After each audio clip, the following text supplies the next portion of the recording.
Good morning, and thank you for joining us for our December presentation in the fourth year of our speaker series, Toxicology in Societies, Impacts of Chemicals in Our Lives. I'm Ian Moran, a visiting assistant professor of environmental toxicology at Western Washington University.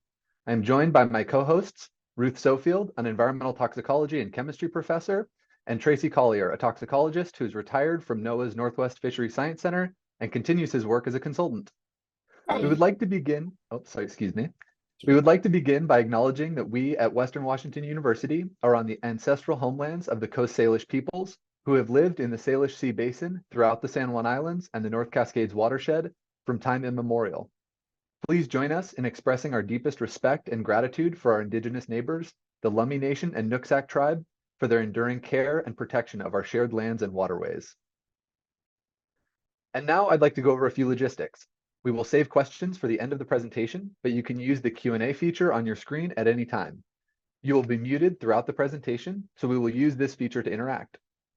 The focus of our speaker series is to provide understandable examples of how events with a toxicological component have consequences to people and societies. Today, we are delighted to welcome Dr. Sarah Wiebe, an assistant professor in the School of Public Administration at the University of Victoria and an adjunct professor at the University of Hawaii, Manoa, of environmental justice and citizen engagement. Today, she will present on her work with Aamjiwnaang First Nation community members in Canada's Chemical Valley. Welcome, Dr. Wiebe.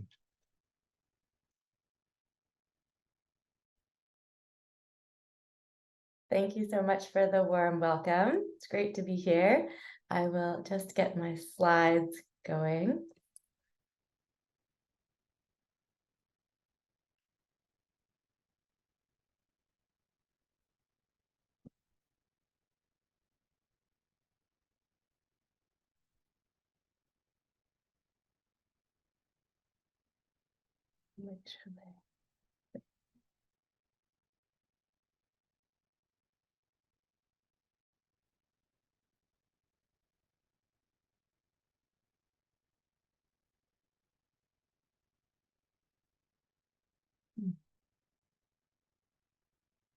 There we are.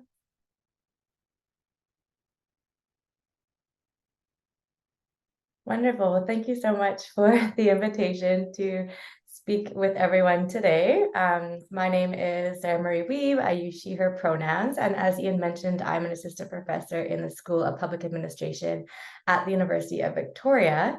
Today, I'll be sharing with you some research that was actually part of my doctoral research, which took place at the University of Ottawa. And I always say to everyone when sharing these stories that my learning took place simultaneously at the university, but also in community. And so I'll be taking you on a bit of a journey to Chemical Valley to share most specifically about my community-based research there, and also about concerns that arose in response to a deliberative health study. The title of my presentation for today is A Cautionary Tale for Environmental Justice, Pollution Deliberation, and the Paradox of Public Engagement in Canada's Chemical Valley, noting my interest in environmental justice and a sincere concern with thinking carefully about the distributive and procedural responses to toxic events, such as is the scenario in Chemical Valley.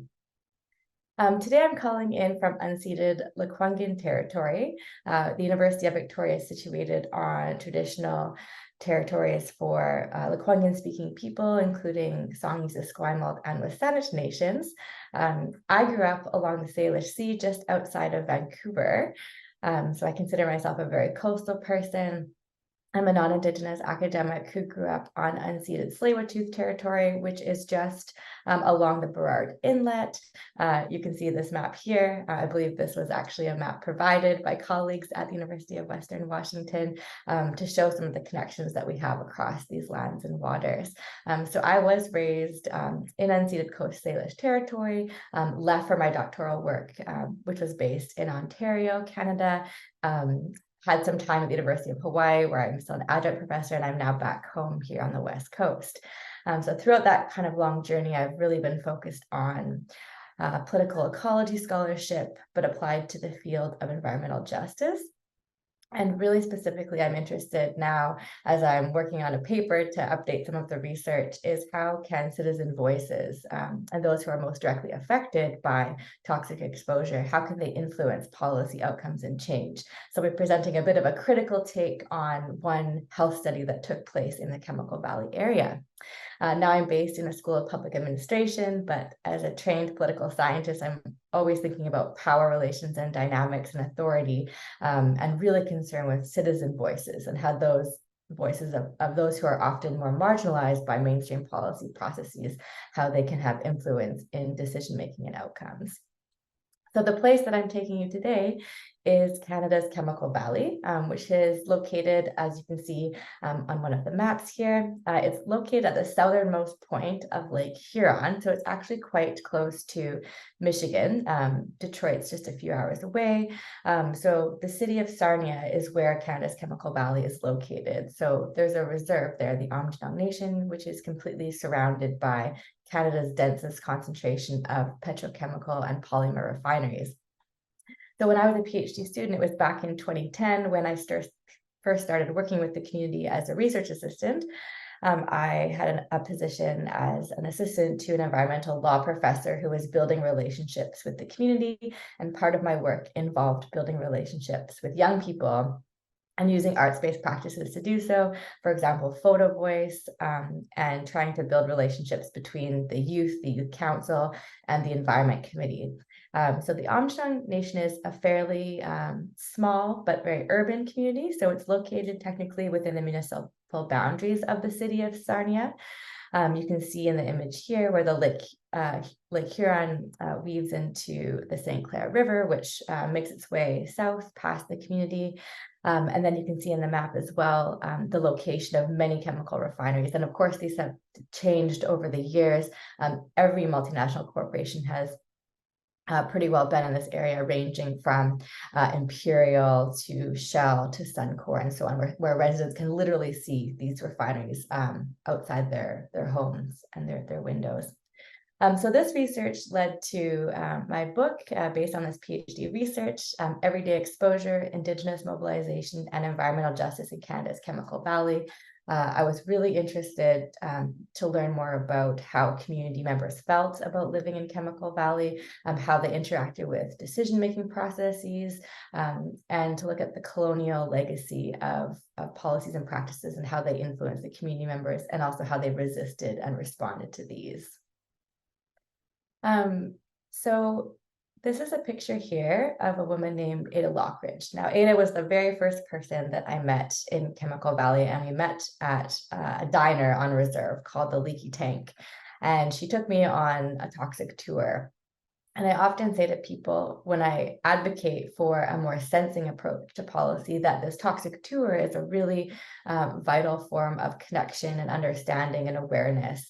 And so since that time, and this is way back in 2010 now, Ada has taken high-level UN officials on these toxic tours. They're young advocates in the community who are taking people on toxic tours.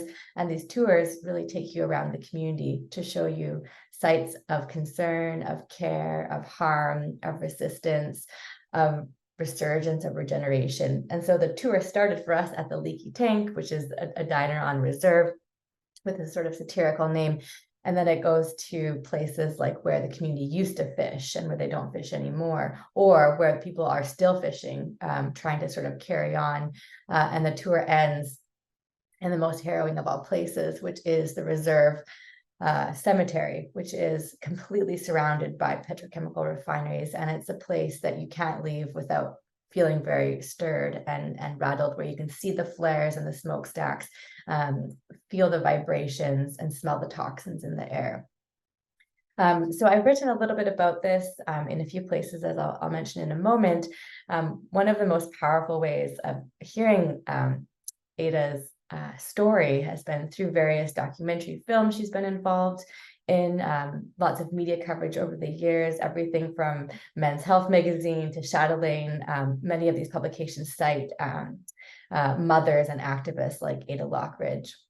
And so this picture is of Ada looking out the window where she can see Suncor right out of her window. And so as I discuss in this work, it's what we can know as a site of slow violence, to use Rob Nixon's term, a place of kind of ongoing harm and injury. And I'm also very inspired by the recent work of Dr. Max Lambarian as well, who talks about the connection between pollution and colonialism. And I would highly recommend that book, along with Rob Nixon's work on environmentalism of the poor.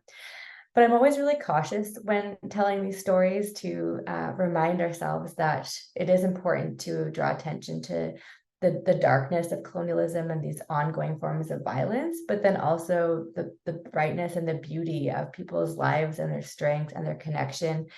And I'm always inspired by Ada's steadfast activism. Years after year, decades now, has she been fighting for a healthier community. The one thing that I really want to emphasize in all this is that cultivating relationships is vital to this work. It's central. And I couldn't have done the research that I did without the support of community members like Ada, who hold you accountable to tell you, when you're on the right track, when you're off track, who you should meet with, what are the formal procedures, how do you get approval for the research, who should you be meeting with, all of those dynamics. I really have to give a lot of credit to Ada for guiding me through. So some of the questions that I would like to raise and hopefully address together in the Q&A period is more specifically about administrative responses to injustices such as environmental harm or toxic exposure. So I became really curious about this following the Lambton Community Health Study that took place there, which was a county-wide response to the ongoing environmental health concerns by a specific Indigenous community. And so as I argue in the book, and as was reminded, as I was reminded of, as has been shared with me by many community members, some of these processes end up diluting their concerns. And so there's kind of a danger here of this sort of democratic or deliberative dilution of their very specific concerns. So how then can these deliberative processes that are often initiated by outside experts, how can they serve the best interests of communities' very specific health concerns? And then further to this, what can researchers do to work in solidarity with communities to help create access to policymaking processes, to help amplify the voices of those most affected, and to intervene on colonial policymaking processes? So I'll share a little bit about my experience today using different arts-based approaches, including film, for example, and then conclude with why I advocate for a more design justice or sensing policy approach to working on these issues related to toxic exposure. So I bring an interdisciplinary lens to this work. As I mentioned, I'm a trained political scientist, but see this work more broadly in the field of political ecology. So bringing this political lens to look at ecological problems and processes, along with literature and critical Indigenous studies. One of the scholars I just mentioned, Max Lambarian, is doing excellent work in this field, has an award-winning book that came out recently. And intersectionality is also very central. I've been very inspired by the work of scholars like Dr. Elena Hankivsky and Dr. Julia Zachary Jordan as well. They've compiled an anthology about intersectionality-based policy analysis. And so in this work now, where I'm seeking to bring that kind of justice lens forward to the policy process, I find that work on intersectionality-based policy analysis really helpful in terms of looking at equity concerns and really centering the importance of amplifying the voices of those who are most directly affected, and really sort of decentering expertise away from the scientist or the bureaucrat or the researcher, and really trying to center community knowledge. And so I think of this as interdisciplinary, as intersectional, as interpretive in terms of meaning making, in terms of understanding how community members feel, sense, and perceive their environments. And that requires a certain kind of humility, acknowledging that as a researcher, you are not the expert, and that you're learning with and from communities. And that has really influenced the way I've approached community engaged research with Aamjiwnaang and with some other communities since. So this is an image here of one of the homes in Aamjiwnaang. It's showing that at night, these homes are still lit up with the vibrant colors from their neighbors. And this is Shell in the background here. So a community-engaged research approach is something that I think not only is vital for researchers, but also for policymakers to think about, for scientists to think about, especially when we're grappling with the ongoing reality of the climate emergency now. I think we really need to learn from and listen to the voices of those who are often at the front lines of environmental scenarios like these. And this requires building relationships, as I mentioned, humility, reciprocity, a kind of give and take. There's been a long problematic history of researchers coming to communities and taking knowledge and not giving back. And that's something that came up often in the interviews that I did with community members, a concern with scientists coming in and saying, oh, we'll do a health study for you. Just give us all of your blood samples, your urine, blood, and hair samples, and we'll go figure this out for you. And that was seen as a really extractive approach. And so noting that concern with that extractive approach to research, I've really endeavored to take cues from community members like Ada and others to try to be in service to communities. And this requires a different orientation to research. It's much more complicated than archival work or critical discourse analysis of policy documents or a historical review. It's different than looking at sort of lab results. It really requires kind of a full embodied approach to research. And so in my own experience, I started as a research assistant while based in Ottawa, commuting to the community from time to time, but eventually relocated and lived in the city of Sarnia, and I was much more immersed and involved in kind of the everyday practices, going to talks and protests and teach-ins, and eventually working on a documentary film with young people, really trying to get a sense of the place. And so I lived in the community for about 2 years, starting in 2011 to 2013. So as a political ecologist and as someone who teaches in public administration, I'm often telling students, you really have to think about how you're defining problems before you can work towards the solutions and recommendations. And so the starting point here is that toxic exposure is a profoundly political problem. This is not just an environmental health problem. This is a problem of policy, of politics, of a long history of colonial authorities allowing controversial land sales that led to this legacy of permitting that is not satisfactory to maintain the health and well-being of the community. So that's part of the problem, this political context. Part of the problem is the multinational context, noting that some of the refineries on the American side of the border as well, which raises some regulatory challenges. And so in the book, I start to refer to this as a policy assemblage, noting this complex array of institutions, of discourses and practices, all kind of in the mix here, showing the multidimensional complexity of a site like Chemical Valley. And I wish I could say that it's significantly different than when I started this research in 2020, but many of the ongoing concerns around environmental injustice ensue to this day. And in a moment, I'll share some quotes by some more recent leaders speaking at the House of Commons about this. And so I think one of the lingering challenges here is that there continues to be a lack of recognition about Indigenous expertise and knowledge with respect to Aamjiwnaang Chemical Valley in particular, but I think more broadly as well. I think whether we're talking about global climate change and IPCC reporting, I think we're starting to see an emphasis on the acknowledgement that we need to center different forms of expertise and ways of knowing. But in my observations and experiences, I think there's still a long way to go before holding up that kind of knowledge. And one concrete example, as I'll elaborate in a moment, is that some of the community-generated data, the body mapping, the gathering of door-to-door health data has often been, thrown out in court as not expert-driven evidence. And so there's a real need here to think about how expertise and knowledge that comes from community is just as valid as more outsider-driven scientific, evidence-based, peer-reviewed knowledge as well. So I've been using this term environmental injustice a little bit here, and there's a great article from 2013 by David Schlossberg in the Journal of Environmental Politics that really clearly outlines three core dimensions of environmental justice. So the distributive, in some being with reference to the distribution of goods and bads in our environments.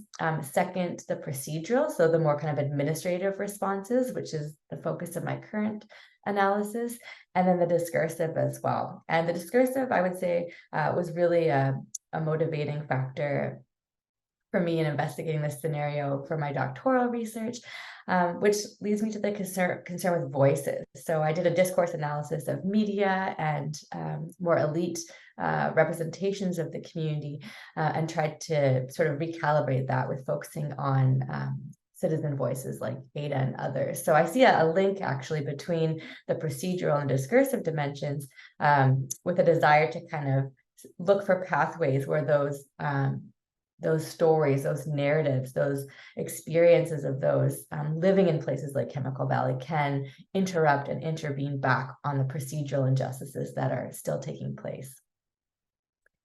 So the limits of public engagement. And so I find myself always very optimistic about participatory democracy and governance and citizens' assemblies, but also at the same time maintain a critical awareness that these processes are never neutral. They're always laden with power. And this comes to light in all kinds of examples, as I'm discussing as an instructor of public admin, working with students who are really interested in social change. Often students will say, oh, a citizens assembly or some sort of participatory process could provide an answer. And I often think, yes, but. And so the but draw some different examples and observations. And so one that I'd like to discuss today is with respect to the Lambton Community Health Study. So this was a health study that began during my time as a PhD student in response to a scientific article that came out noting a declining rate of male births in the community. And that was published in Environmental Health Perspectives. And so scientists and policy officials across levels of government were sort of scrambling, trying to figure out what to do with this knowledge and this data. And so the response was to form a health study at the county level. And so that's widening the scale from a population of about 1,000 on-reserve band members out to 120,000. And certainly there are many concerns within Lambton County. But again, there's that concern of sort of eclipsing or diluting the very specific concerns that Aamjiwnaang band members have living right surrounded by Chemical Valley. So some of the issues that I looked at when analyzing this health study included the scientific framing and methodology, the problem of scale that emerged when scaling away from the community. One of the discourses that I interrogated is this lifestyle blame discourse that came up again and again, reference to, citizens or residents of the community's lifestyle choices being a factor for why they had adverse health outcomes. And that's really problematic, racialized framing. And furthermore, another factor here being jurisdictional ambiguity. So who is responsible for responding to these ongoing health concerns? Is it the federal government? Is it the city of Sarnia? Is it at the county level, provincial level? Really, it's all of the above. And so that shows the complexity. But when you have these very multi-jurisdictional challenges, when you have so many players at the table, how do you get agreement to move forward? And so one of the main targets for the community has been at the provincial level, so the Ministry of Environment, and trying to advocate for changes to their regulatory configurations for the permitting of the plants. So, for example, the community has asked for different consultation processes, more than sort of a 30-day comment period for any new production, and saying that's not satisfactory for us given the volume of requests we have all the time for consultation. We just can't keep up with a staff of one or two. The capacity of the band has grown over the years, but it's still a pretty small office compared to a whole ministry of the province. And also the community has looked for changes to what's allowable, kind of the allowable emissions, and been advocating for years for more attention to cumulative effects. And so really the crux here is on bullet 3 about this sort of paradox. So there's a challenge, there's a desire for people to come together, to deliberate, to discuss this topic. But many community members says me over and over again, our concerns are being diluted. And so this is a kind of exclusion through inclusion. There's a performance of inclusion through setting up a health study at this county level. And as a researcher, I went to several of the board meetings and interviewed board members, and attended town hall meetings, and listened to the deliberations. And it was very specific to the broader context of the county rather than the unique concerns of Aamjiwnaang. So there's a danger here in sort of watering down concerns through administrative procedures. And so the lingering question is then, how can the voices of those who are most affected, how can they be the ones who are guiding policy directions and outcomes? I think that's a real challenge in all kinds of policy fields in Chemical Valley and beyond. So I keep advocating for community voices. And so now I want to shift a little bit from my sort of critical policy lens towards the voices of community members themselves. So a woman named Sylvia Plain is a band member of Aamjiwnaang, someone I've gotten to know over the years. And last year she reached out to me. She was preparing some remarks before the House of Commons Standing Committee on Environment and Sustainable Development.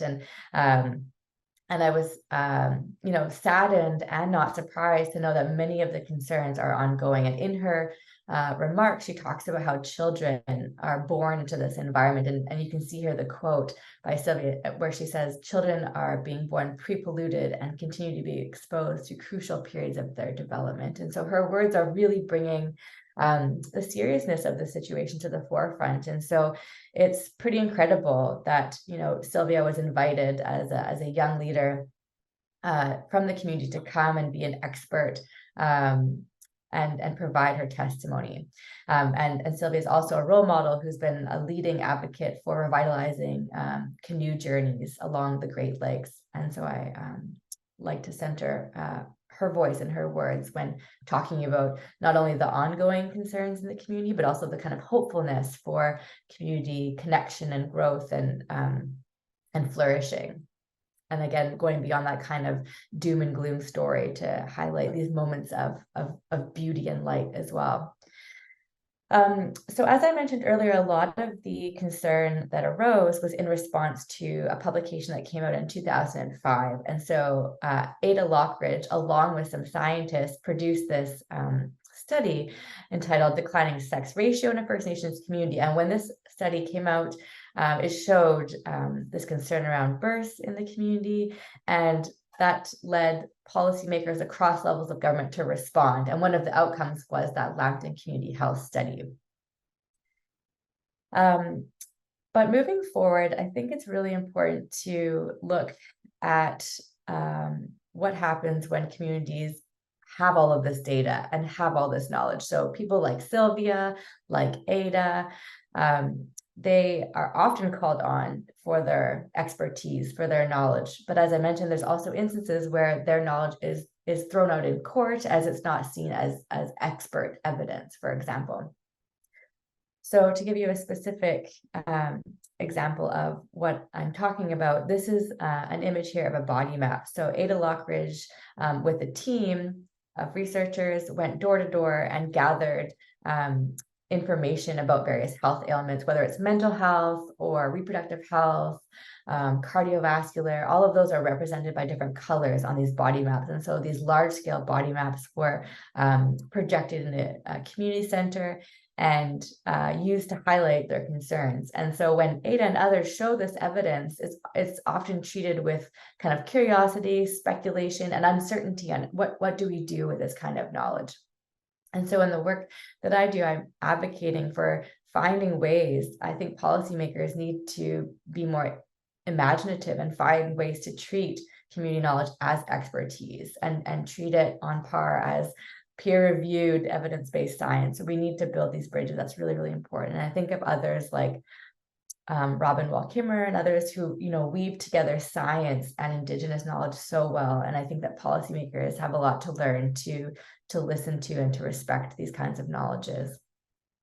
So when I'm speaking about this kind of policy justice, this intervention on policy to make space for citizen voices, I think about this in a really sensory way. So drawing attention to lived experiences, noting that these are really complex challenges that go across different jurisdictions and levels of government, that we need to center in Indigenous governance in this matter as well, not just sort of county, province, federal in the Canadian context. And situated bodies of knowledge is really essential. So policymakers need to respect and acknowledge this really vibrant, rich body of knowledge that community members like Ada, they become these embodied kind of archives of all this knowledge. And then further understanding the complexity of the geopolitical context here. So noting the geography, the legacy of certain policy decisions, land sales, all of that, what has happened in the past relates to the present concerns. And then there's a moment now, I think, where there's a lot of mobilization in the community, young people speaking up and wanting to share their stories. And policymakers need to learn how to acknowledge that, to move forward, to make better policies that are more just, that are more grounded in community voices. And so in this article here, this is an online magazine publication in Toxic News that I co-authored with some others, where we feature Ada Lockridge's poetry. And I've just included a few excerpts here. And so if you have a moment to look at the screen, you can see she's describing all the things that she didn't know, but that she's learned through her activism. And you can see the very first line of her poem, "I didn't know that we had a say on what goes on in the plans." And I find that so revealing and so heartbreaking. I didn't know we had a say. As someone committed to policy justice and social justice and environmental justice, that needs to fundamentally change. So those that are, leaders in the community, they need to have a say. And so that's kind of what I'm advocating for with this policy justice approach, that we really need to challenge the kind of hierarchical governance system that we have, to center the lived experience, the knowledge of those who are really at the front lines, at the forefront of these concerns. So if you're interested in reading the poem in its entirety, you can go to Toxic News and read this publication from 2019, where we've transcribed her poem. And then you can see here the poem continues, and she describes, I didn't know which government was responsible for what, and just the complexity, the uncertainty, and all the realities of navigating this while trying to just sort of go about your everyday life can be really, really overwhelming. And that also leads to the one other really concrete ongoing concern and need here is attention to mental health. That's a really big part of this. And as I've gotten to know lots of people from, different facets of life, I've seen, young people that I got to know who now have moved on to college or in leadership positions, and many have struggled with various kinds of mental health concerns, as you can probably only imagine, when living in this kind of pollution hotspot. So in Ada's poetry and other narratives that have come out of community stories and perspectives, you can see themes that come out, such as this challenge of responsibility. Who is in charge? Who has jurisdiction over adjudicating and permitting and deciding what happens in the regulatory environment for Chemical Valley? Another theme is the unknown mixture, not even knowing what the chemicals are and how they can affect you. That there's this ongoing kind of fear and concern. Air monitoring activities. So that's something that used to be done primarily by external experts, but now the community members doing their own air monitoring. They have their own air monitor, and it was named after Ada, for example. But also workers' rights come into the picture here. So many residents, not many, but several, do work in the plants. But there's also been other concerns around the legacy of exposure and mesothelioma, for example. So Ada Lockridge sits and has sat as the vice president of the Victims of Chemical Valley nonprofit, which is a profit with many widows of workers who lost partners in the plants due to exposure. Fines and profits is another concern here. So when there is an accidental release, say one of the plants releases too much pollution, they're fined sometimes if there's an investigation, and that money is returned to the city of Sarnia, and it doesn't necessarily go to the reserve. And then finally, health concerns are ongoing in the community. And I would say human and ecological health are part of that. So this is another picture of Ada here, and some of these pictures are in the Toxic News article, as mentioned. And so, as I just mentioned, health concerns are ongoing, and Ada and others are really concerned about how not only human health is affected, but also animals, plants, waterways, the environment, all of that is an ongoing concern. So she's pictured here with one of her pets, me. So I have a few images here that give you a sense of this place. And so this is the ball diamond on the community, which is at the northern perimeter of the reserve. And you can literally see, I think this is the Lanxess plant just across the road. And so this community is completely surrounded by the chemical plants, and it's part of their everyday backdrop and environment. And as I mentioned, I got to know some young people in the community through my first involvement there. And then ended up working on a film. And I recall one of the youth leaders saying to me, "Oh, I didn't know there was a problem until, you started coming around and others drawing our attention to how our reality is so different than many others across Canada and North America even." So people grow up thinking this is what life is like, living with this pollution every day. It's kind of their normal reality.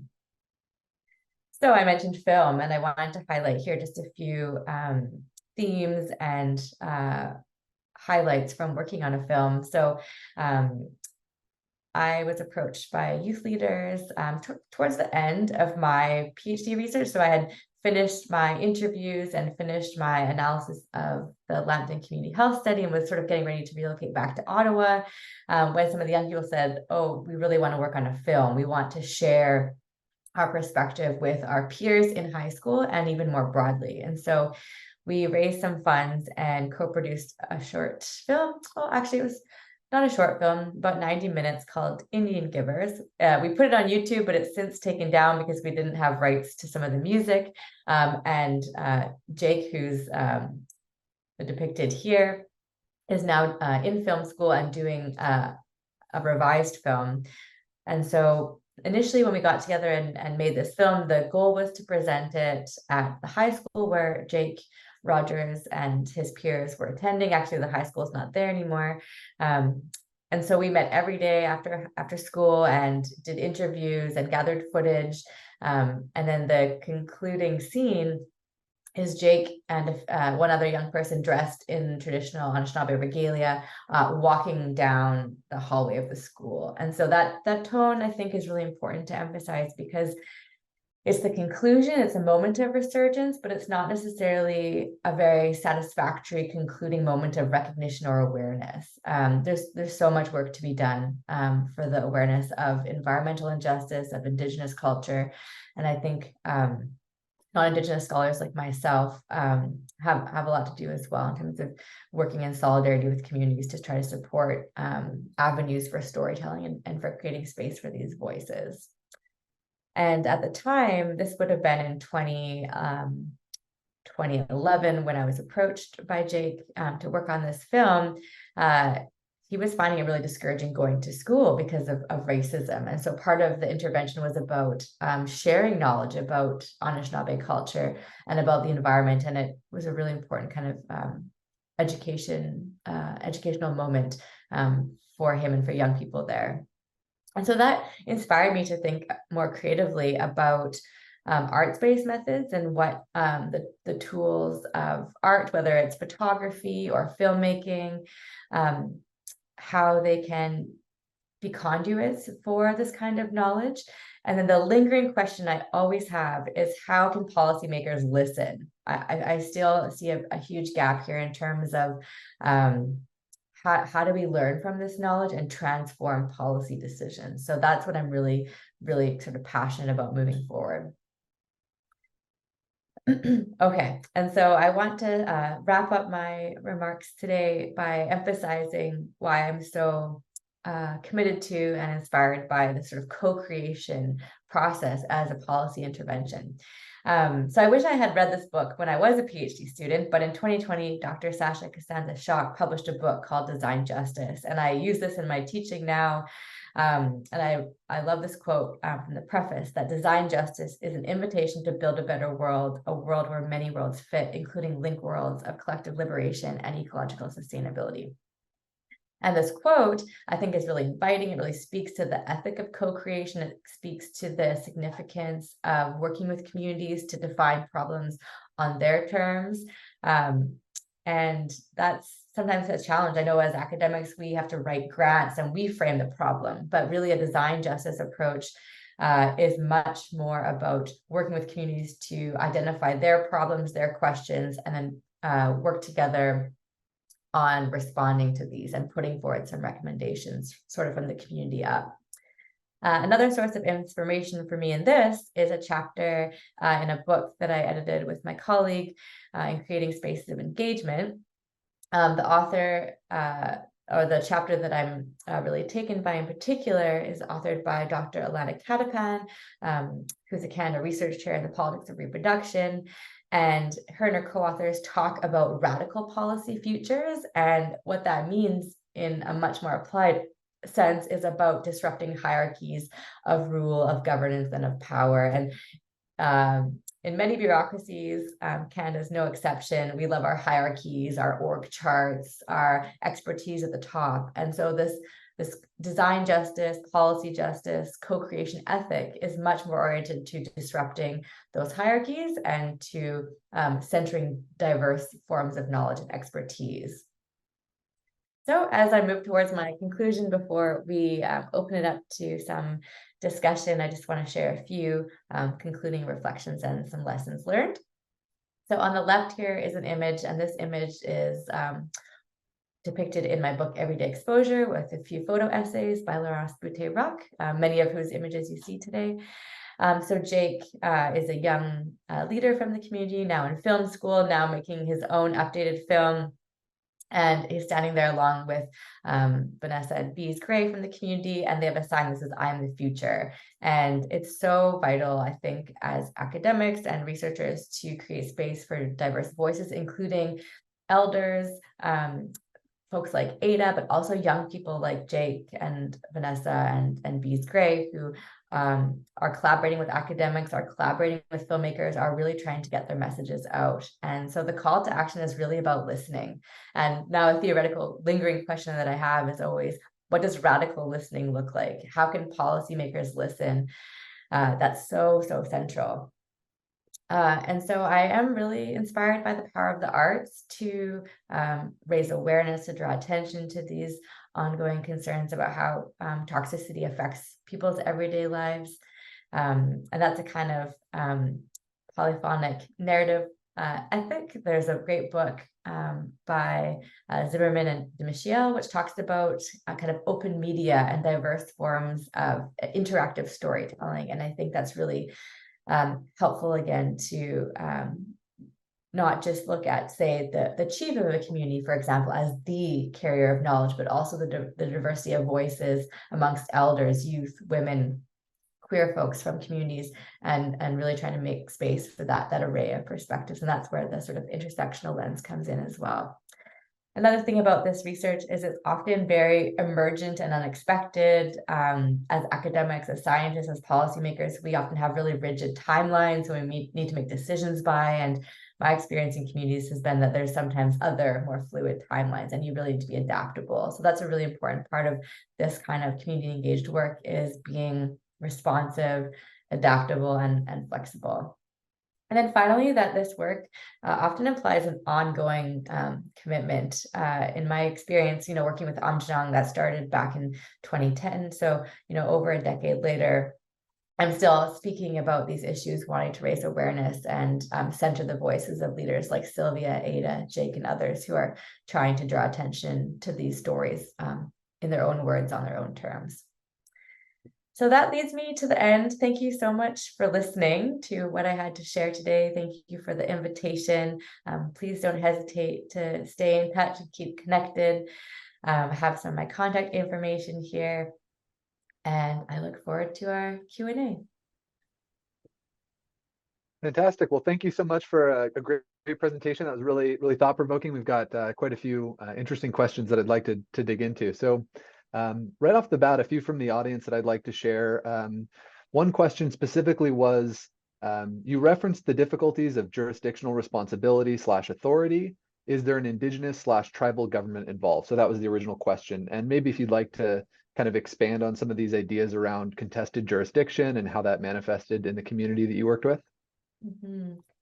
Yeah, so there is a band council. So in Canada, there are over 600 First Nations in Canada. So the Aamjiwnaang Nation is governed with an Indian Act band administration.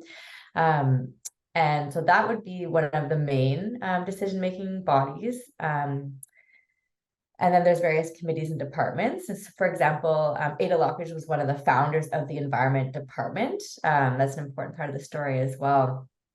And so the committee reports to the band council. And so for example, any researcher like myself needs to get band approval to do that research. And my pathway was first presenting to the Environment Department and then having their endorsement and then moving to the band council. And my understanding is every researcher needs to go through that process as well. And then again, because of the volume of requests for things like consultation, when any of the refineries are expanding their production, they have to do consultation. And so that's just so many requests that has to go through a separate Environment Department.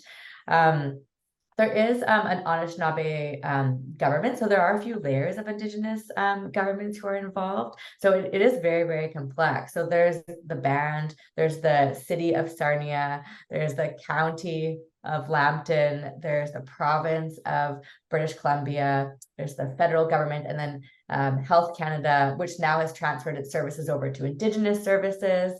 So that's the thing. There's often these changes too in organizational structure, which further complicates it with transitions in leadership. And because so much of this is about building relationships, often, Ada has relationships with people who work in the plants, and that's good. And then there's turnover, and then that makes it a struggle as well. So it's complex on so many grounds because of the different players and stakeholders involved. I shouldn't use that word stakeholder, actually. I feel like I keep using that word because it's so common in public administration literature, but it's actually a really colonial word. So if anyone has a better word, I would love to hear what a better word is, because we need to stop using that word. But the players or the partners involved, that there are so many.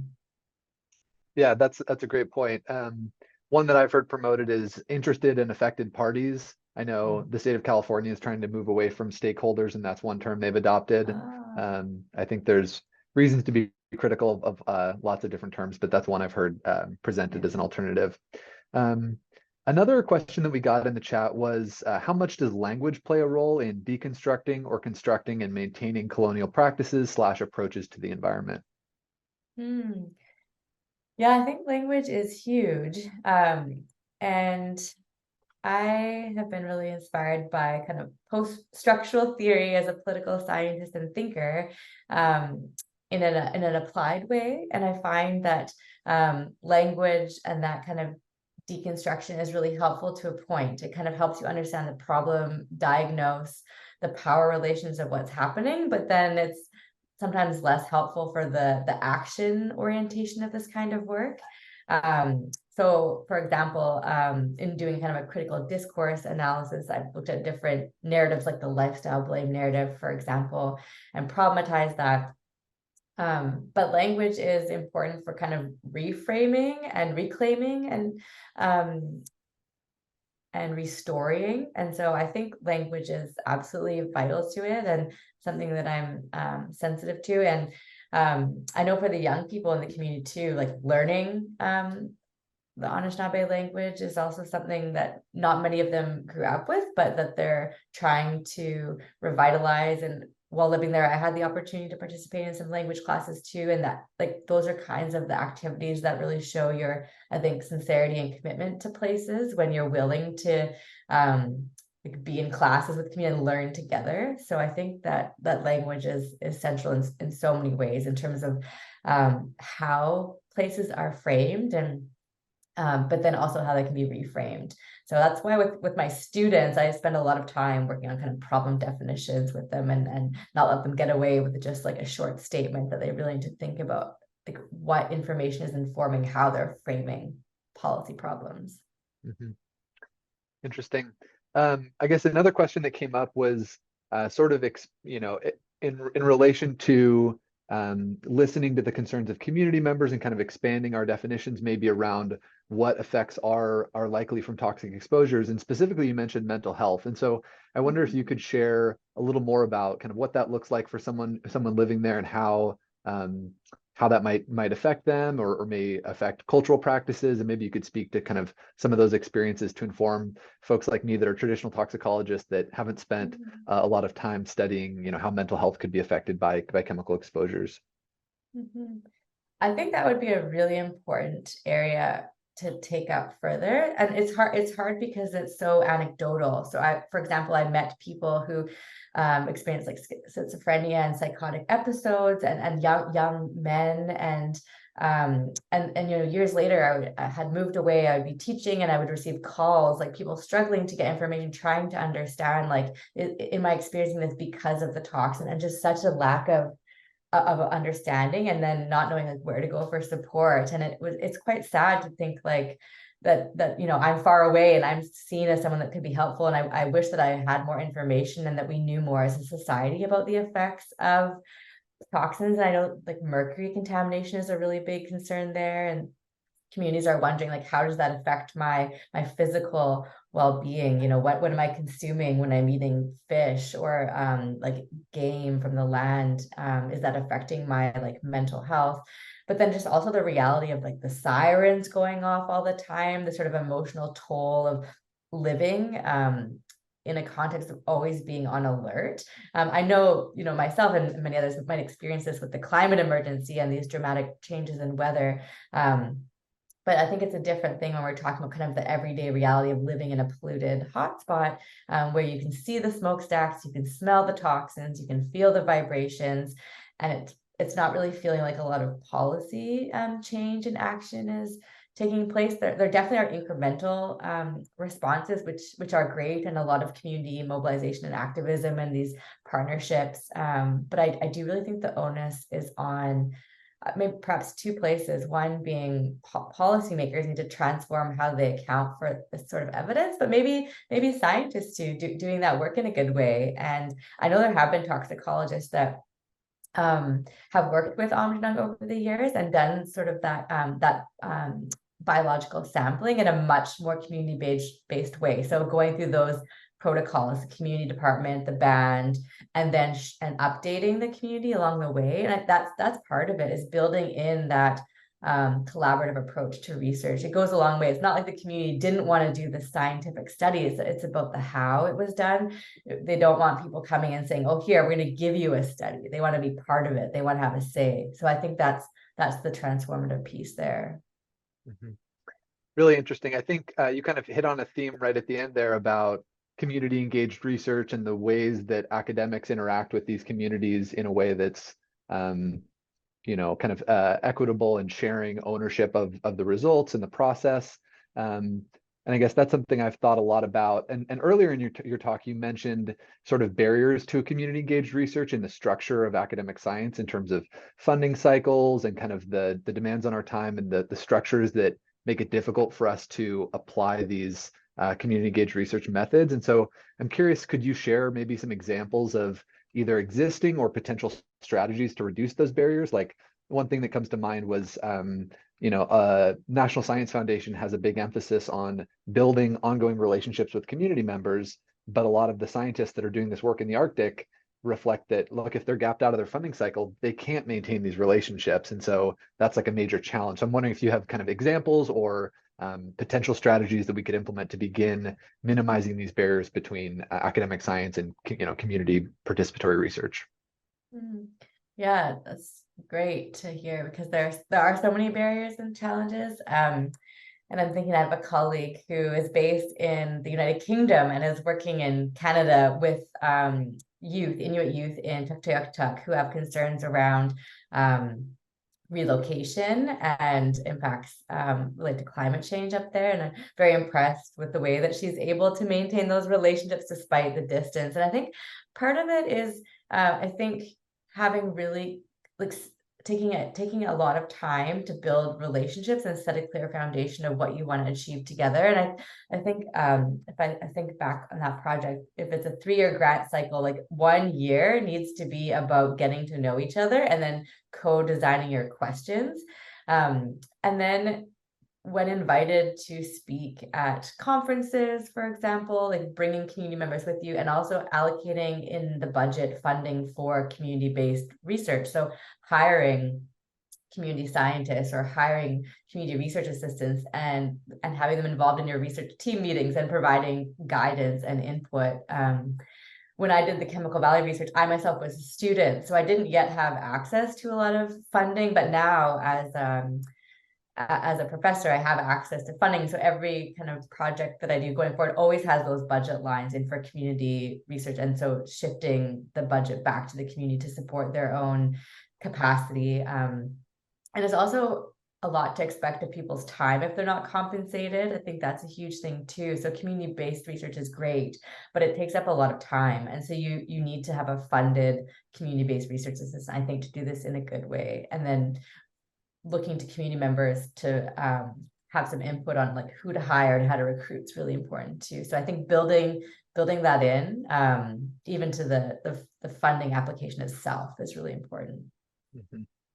Great. Yeah, I think you hit on a lot of really important themes there, and a lot of things that I've struggled with. I worked with a community on an island out in the Bering Sea, and I made a great relationship with a community member there who was paid to do field work with us and was a co-author on our paper. But it was really difficult to maintain that relationship because this gentleman doesn't have a cell phone and doesn't have an email address that he checks regularly. And there were just some real communication barriers. Like going into it, I thought, oh, I've read all about community-based participatory research. Like I'm going to do it right. And there were just still so many kind of systemic challenges that were real barriers to implementing what I'd hoped to be able to do. Yeah, and and that points to how you have to be adaptable and then kind of work with people in different ways. For research that I've done in Northern Ontario, similar concern with lack of access to reliable internet, for example. And so maintaining relationships has involved like mailing things and phone calls and not email, so it just kind of having to change your communication style too. And actually I had to just sort of show up at one point, just and not being very comfortable with that, but then being advised that's what you need to do. You just get here and then volunteer and meet people. So yeah, I guess finding someone you can trust early on in the process is really helpful. And Ada was that person for me in Aamjiwnaang, and then a woman named Rosie was that person for me in Attawapiskat, where I've since worked, because then I could check in and be like, hey, so what should I do here, and get some advice. I find taking guidance from community members along with your sort of academic advisors is vital, is really central. Mm-hmm. Great. Well, thank you so much. We've got a lot of other really interesting questions in the chat that I wish we had time to share, but I'm sure if anyone has more questions, they could reach out directly to Dr. Wiebe. I wanted to just say one more thing. We had one comment in the chat about rights holders as an alternative term to stakeholders. So I think those are all interesting things for us to begin thinking about and implementing. So thank you so much for your time today. This was a really interesting and thought-provoking presentation. It was great to have you. Thank you so much. Thank you very much. Thanks everyone for attending.